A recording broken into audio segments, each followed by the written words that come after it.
Salut, c'est Thibaut. Aujourd'hui, on se retrouve pour le test de l'iPod Touch, après celui de l'iPod Nano la semaine dernière. Voici le grand frère qui est sorti en même temps également. C'est plutôt une prise en main, je vous l'accorde. L'iPod Touch qui est juste là, qui m'a été prêté gracieusement d'une couleur jaune-verte. Ils appellent ça yellow, c'est plutôt du vert selon moi. Cet iPod Touch est disponible en 32 Go et 64 Go et surtout en 6 couleurs. C'est la nouveauté. C'est pas la plus jolie que je vous propose aujourd'hui. Mais bon, ça reste un iPod Touch. On va ouvrir cette boîte délicatement. Le précieux, on va venir le placer sur le côté pour l'instant. À l'intérieur, comme sur l'iPod Nano, je ne sais pas si vous avez tous vu mon test, vous avez les nouveaux AirPods, c'est-à-dire les écouteurs d'Apple, les nouveaux écouteurs d'Apple, le Lightning, donc le nouveau chargeur d'Apple, et petite nouveauté, vous avez la Dragon, qui est juste ici, et qui servira surtout si vous jouez avec votre iPod Touch afin de ne pas le faire tomber. Bien sûr, il s'accorde avec la couleur de votre iPod Touch qui est juste là. Et maintenant, on va passer à la fameuse bestiole. Cet iPod Touch de 32 Go, tout comme son grand frère avec l'iPhone 5, il embarque l'écran Retina 4 pouces. L'écran s'est donc vu allongé sur cette 5e génération. Et à l'intérieur, on passe à un A5, un processeur A5 double cœur. C'est celui qu'il y avait sur votre iPhone 4S. On va venir enlever ce petit autocollant tout moche. Voilà. Et on passe sur cet écran 4 pouces que l'on voit. Si je mets mon iPhone 5 juste à côté, vous voyez que c'est exactement le même écran. Et c'est un écran 4 pouces. Maintenant, du coup, on peut filmer en 1080p en Full HD. Donc, vous avez un capteur photo eSight avec flash LED. Et bien sûr, vous pouvez photographier en mode panorama. Si on fait un tour du propriétaire de cet iPod Touch 32 Go par rapport à un iPhone 5, niveau épaisseur, c'est approximativement la moitié. Vous avez le Lightning, le jack en bas, les écouteurs sur la droite, tout comme l'iPhone 5. Sur le côté, les boutons de volume qui se présentent comme ça. En haut, le bouton de veille et d'éveil. Cet iPod Touch 32 Go qui pèse 88 grammes, c'est très léger et ça se ressent. D'ailleurs, cet écran 4 pouces maintenant, cet écran Retina qui est très agréable, tout comme sur l'iPhone 5, offre une meilleure prise en main. C'est très léger, c'est très agréable et les gamers vont s'amuser. Ou les jeunes d'ailleurs qui veulent écouter de la musique et s'en servir comme baladeur. Vous avez le Wi-Fi, vous avez, si on va sur l'appareil photo, exactement le même que sur votre iPhone 5. Hop, donc c'est-à-dire qu'ici dans les options, vous avez le mode panorama qui vous permettra de faire des photos panoramiques, bien sûr. Cet écran panoramique, il est multi-touch, donc ça c'est plutôt pratique. Il offre une résolution de 1136 par 640. Vous avez du 326 pixels par pouce. La luminosité est plutôt pas mal. Les couleurs, personnellement, c'est pas celle que j'aurais choisie.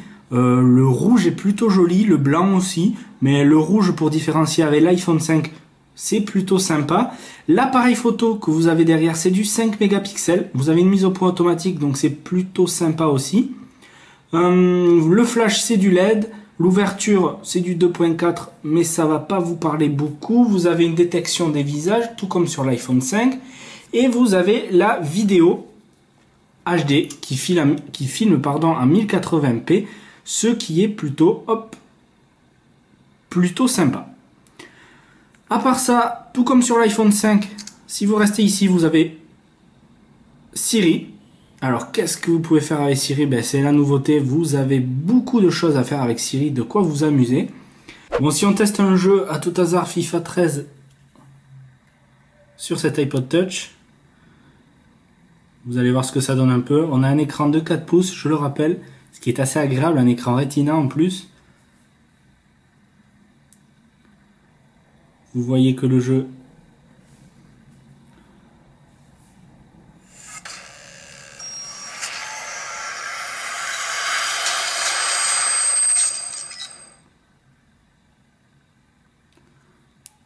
je sais pas si le gameplay est très sympathique, on va voir ça vite fait.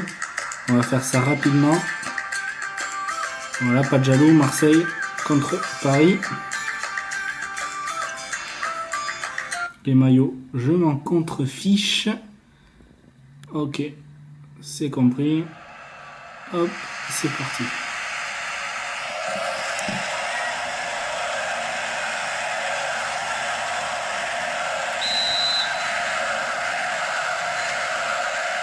Vous voyez, bon, le gameplay est plutôt pas mal.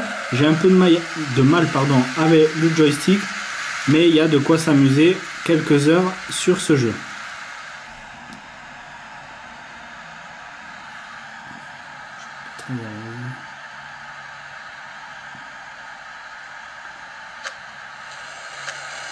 Voilà, de quoi vous amuser. Le jeu est plutôt sympa. Hop, vous avez un écran Retina 4 pouces, je le rappelle. Je crois qu'on a fait le tour de la bestiole.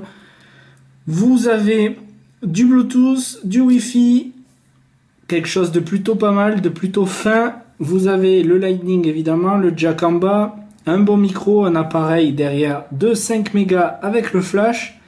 Et je crois qu'on a fait le tour de cette bestiole qui servira plutôt pour les jeunes qui n'ont pas les moyens de s'acheter un iPhone 5, mais qui veulent profiter d'un bel écran, de jeux, de musique, et même d'internet et des messages en passant par internet en étant branché au Wi-Fi puisque vous avez e-message maintenant. Vous avez également, je le rappelle, votre fameux Siri, assistant personnel, et vous pouvez même mettre vos bons de réduction et cartes de réduction sur Passbook.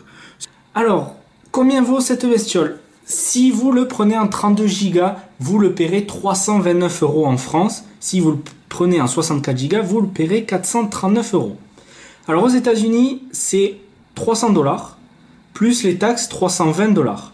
Donc en France, 329 €, aux États-Unis 320 $, ce qui fait à peu près 240 €, vous le paierez 70 € ou 80 € moins cher. Donc comme l'iPod Nano, si vous avez l'occasion de passer chez l'oncle Sam, jetez-vous dessus si vous devez en acheter un.